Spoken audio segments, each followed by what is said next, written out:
है कि जैसी जीव संसार में आता है और भगवान की माया उसको अपने लपेटे में ले लेती है, तो लाख कोशिश करे महाराज, फिर तो महाराज वहीं नाचता रहता है। सुखदेव ने कहा मैं बाहर नहीं आऊंगा, तो महाराज सुखदेव से व्यास जी ने कहा कब तक नहीं आओगे? बोले मैं जीवन पर्यंत गर्भ में ही रहूंगा। तो वेद व्यास जी ने भगवान विष्णु की प्रार्थना की और विष्णु भगवान से वरदान दिलाया कि सुखदेव तुम संसार में आ जाओ, मेरी माया का तुम्हारे पर कोई असर नहीं होगा, मेरी माया का कोई असर नहीं होगा। अब कहते हैं कि संसार में हम माया को नहीं पकड़ते हैं, माया हमको नहीं पकड़ती है, हम माया को पकड़ते हैं, हम माया के पीछे भागते हैं, माया हमारे पीछे नहीं भागती। क्योंकि जीव, प्रत्येक जीव ये सोचता है करिष्यामि करिष्यामि करिष्यामि इति चिंतयेत्, मरिष्यामि मरिष्यामि मरिष्यामि इति विस्मृता। हम ये सोचते हैं ये करेंगे ये करेंगे ये करेंगे, लेकिन इस चीज को भूल जाते हैं कि हमको एक दिन मरना भी है। तो व्यास जी महाराज ने कहा बेटा तुम बाहर आ जाओ, इस संसार की माया तुम्हारी कुछ नहीं करेगा। तो 12 वर्ष के बाद सुखदेव जी महाराज व्यास जी की पत्नी के गर्भ से बाहर आए। बोले सुखदेव जी महाराज की जय। और बाहर क्या आए महाराज, जैसी बाहर आए और बाहर आते जंगल की ओर चल दिए। यम प्रव्रजन्त मनोपेत कृत्यम द्विपायनो विरह कातरया जुहावा पुत्रेति तन्मयतया तर्वोभिनेयो स्तम सर्वभूत हृदयं मुनिमानतोऽस्मि। अब बुढ़ापे में किसी के बच्चा हो और होते ही बाबा जी बन जाए तो माँ बाप के ऊपर क्या बीतेगी। अब व्यास जी महाराज बेचारे बुढ़े बाबा उसके पीछे भागते जा रहे हैं, अरे बेटा रुको, अरे बेटा रुको, अरे बेटा रुको। और महाराज बेटा सुन ही नहीं रहा है, भागी चला जा रहा, भागी चला जा रहा है। जब बहुत जंगल में पहुंच गए तो जंगल में एक सरोवर पे कुछ माताएं स्नान कर रही थी और सुखदेव वहां से निकल गए। उन्होंने कोई शर्म संकोच नहीं किया और जैसे बूढ़े बाबा आए ना, उन्होंने अपने अपने वस्त्रों को धारण किया और बोले बाबा हमने आपको देखा नहीं, हमको माफ करना, गलती हो गई। तो व्यास जी ने कहा रे बेटी, मेरा जवान 15 वर्ष का पुत्र यहाँ से निकल गया, तब तुमको शर्म नहीं आई? तो उन माताओं ने जवाब दिया बाबा आपका पुत्र तो इतना महान है, उसको अभी यही नहीं पता कि स्त्री क्या होती है और पुरुष क्या होता है। व्यास जी ने सोचा जब मेरा बेटे के बारे में साधारण स्त्री इतना जानती है तो कितना महान होगा। और लौट करके अपने आश्रम पर आ गए। जैसे आश्रम पे आए तो हमारा सिर पकड़ करके रो रहे थे। हाँ, ये बड़ी विचित्र बात है। अगर बेटा नहीं हो, कल भी हम लोगों ने कथा सुनी थी ना, अगर नहीं हो तो भी रोते हैं और होकर के नालायक निकल जाए तो भी रोते हैं। और किसी के कितने भी बच्चे हों, कोई ये तो चाहता ही नहीं कि मेरा बेटा बाबा बने। कोई चाहता है क्या? अब महाराज व्यास जी महाराज अपना सिर पकड़ करके रो रहे थे तो महाराज उसी समय नारद जी महाराज वहां पर आ गए। और नारद जी ने व्यास जी से पूछा, अरे व्यास जी आप क्यों रो रहे हो? व्यास जी ने कहा महाराज क्या करूं, मन में बड़ी अशांति है। आप कितना भी कर लें, अगर आपने किए हुए पे आपको संतुष्टि नहीं है तो इसका मतलब अभी कमी रह गई है। नारद जी ने व्यास जी से कहा, व्यास जी आपने क्या किया? बोले महाराज क्या नहीं किया, मैंने 4 वेदों को लिखा, 18 पुराणों को लिखा, 6 शास्त्रों को लिखा। इतना सब कुछ करने के बाद मेरा मन आज भी अशांत है।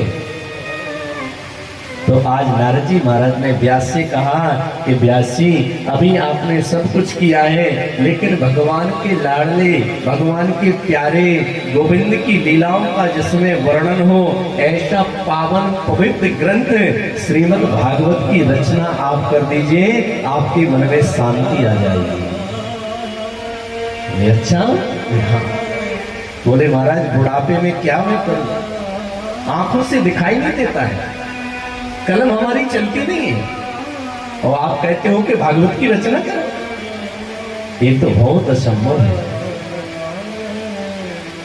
बहुत असंभव है। तब नारद जी ने कहा कि भगवान के नाम पर जो भरोसा करता है ना, भगवान के ऊपर जो भरोसा करके कार्य को करता है, तो परमात्मा उसमें सहायक बन करके उसको कार्य की पूर्ति करते हैं। प्रेम से बोलो। तो नारद जी ने कहा, व्यास जी, मैं पूर्व जन्म में एक दासी का बेटा था, मैं पूर्व जन्म में एक दासी का बेटा था, लेकिन भगवान की कृपा हो गई तो देखो मैं आज नारद जी बन गया हूं, और मेरे अंदर इतनी शक्ति है कि मैं तीनों लोकों में घूमता हूं। राक्षस भी मेरी पूजा करते हैं और देवता भी मेरी पूजा करते हैं। तो फिर न व्यास जी, जब एक दासी का बेटा नारद बन सकता है, तो आप भागवत की रचना क्यों नहीं कर सकते? ये जो भागवत है ना, ये सबसे पहले भगवान नारायण के पास में थी। भगवान नारायण ने इसको ब्रह्मा जी को श्रवण कराया, ब्रह्मा जी ने इसको नारद जी को सुनाया, और नारद जी ने इस कथा को वेद व्यास जी महाराज को श्रवण कराई। पहले 4 मंत्र थे, और 4 मंत्रों के 18,000 मंत्र बना दिए गए। इसमें संपूर्ण भगवान श्री कृष्ण का चरित्र का निरूपण है। तो व्यास जी महाराज से कहा कि आप भागवत की रचना करिए। तो नारद जी कहते हैं कि मैं दासी का बेटा था, और कहते हैं कि जैसी मेरा जन्म हुआ ना, तो मेरे पिता का निधन हो गया। अब जिस बच्चे का किसी का जन्म हो, और जन्म होते उसका पिता मर जाए, तो उसको सब क्या करेंगे? अपशकुन कहेंगे, ये कितना बड़ा पापी हुआ, कैसा अपशकुन या हुआ, कहीं आती इसने पिता को ले लिया। मेरी माँ तो बेचैन हो गई, परेशान हो गई है, संसार में कोई किसी का नहीं होता। मेरी माँ ने मेरे को गोद में लिया, और गोद में लेकर के साधुओं के आश्रम में पहुंच गया। एक महात्मा के आश्रम के दरवाजे पर खड़ी होकर के मेरी माँ ने कहा, महात्मा जी, मैं अबला हूं, मैं विधवा हूं, मेरा छोटा सा बच्चा है, रहने को घर नहीं है, भोजन की व्यवस्था नहीं है, आप कृपा करें तो मैं आपके आश्रम में रहूं। उस समय के सतग्रंथ ऋषि थे, उन्होंने कहा, बेटी, मेरे घर में अंदर हमारी धर्म पत्नी है, हमारी बहू है, आप अंदर जाओ, जो वो सेवा बताएं सेवा करना, और आराम से यहाँ पर रहिए। अब साधुओं क्या क्या होता है महाराज? भजन कीर्तन।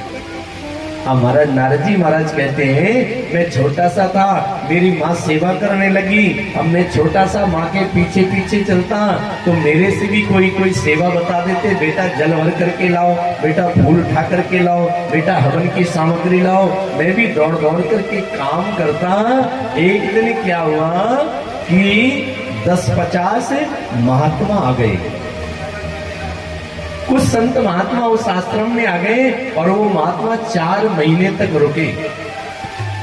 जो सच्चे साधु होते हैं ना, वो हमारा 4 महीने एक जगह से दूसरी जगह नहीं जाते हैं। जो देवसेन जो होता है ना, चतुर्मास करते हैं, और एक ही जगह रहेंगे 4 महीने।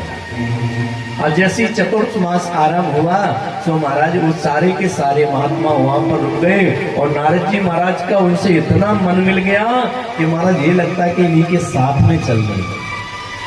जैसे 4 महीने पूरे हुए, वह महात्मा जाने लगे, नारद जी महाराज दौड़े दौड़े गए, और जाकर के महात्माओं से बोले, महाराज हमको भी बाबा बना लो, हमको भी दीक्षा दे दो, आपके साथ चलेंगे।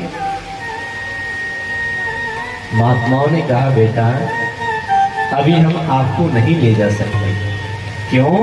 बोले क्योंकि पहले अपनी माँ से पूछ कर के आओ। अगर तुम्हारी माँ कह दे तो मेरे साथ चलना। जैसी माँ के पास में गए, माँ मैं महात्माओं के साथ चला जाऊं। माँ ने कहा बेटा तेरे अलावा मेरा कौन है? अब नारद का मन बेचैन होने लगा। इनका नाम था पूर्वजन्म में बच्चा रामदास। ये रामदास बच्चा इतना परेशान, इतना बेचैन हो गया। कभी महात्माओं के पास जाता, कभी माँ के पास जाता।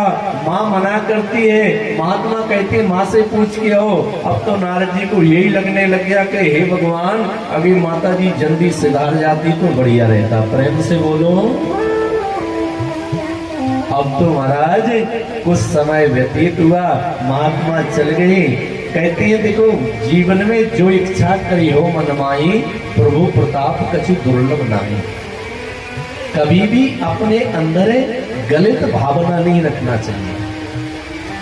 अगर किसी बीमारी का चिंतन करोगे ना तो बीमारी नहीं होगी तो भी हो जाएगी। अगर कोई शुगर का पेशेंट है, कोई मरीज है ना, और उसके सामने आपने मिठाई रख दी, अब बेशक वो मिठाई नहीं खाए, लेकिन जो मिठास का जो गुण है वो अंदर उसके प्रवेश कर जाएगा। आप इमली कोई खाए और आप उसको खाते देख लेंगे ना, तो बेशक आप मत खाइए, लेकिन उसकी खटास का स्वाद आपके अंदर प्रवेश कर जाएगा। इसी प्रकार से कभी गलत भावना अपने अंदर उत्पन्न नहीं होने देना चाहिए। भगवान पर भरोसा रखना चाहिए। हमेशा अच्छा सोचो, अच्छा विचारो, अच्छा बोलो। और इस संसार का नियम है, जो हम करते ना वही बदले में हमको मिलता है। आप किसी को गाली दोगे, आपको कोई गाली देगा।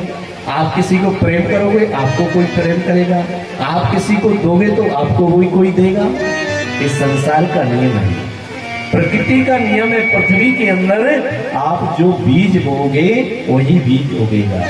जो जस करहि सो तस फल चाखा। जो जस करहि सो तस फल चाखा। जो जस करहि सो तस फल चाखा। जो जस करहि सो तस फल चाखा। कर्म प्रधान विश्वकर्मा। कर्म प्रधान विश्वकर्मा। जो जस करहि सो तस फल चाखा। जो जस करहि सो तस फल चाखा।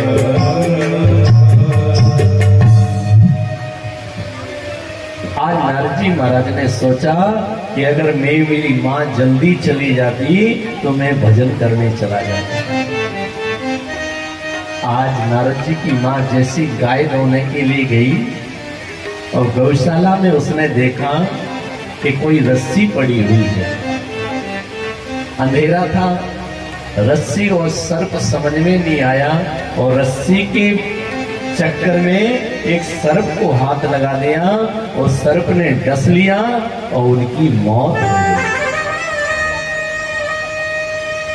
गई। एकदा निर्गतांगे हम दुहंती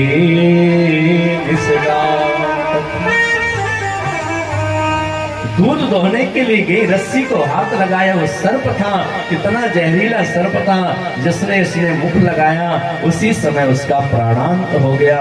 नारद जी दौड़े दौड़े आए, अरे मेरी माँ मर गई, मेरी माँ कहाँ चली गई। बड़े जोर से नारद जी रोए और लोग सब आगे सब समझाने लगे। एक क्षण नारद जी को बड़ा दुख हुआ कि मेरी माँ ने मेरे लिए कितने कष्ट उठाए।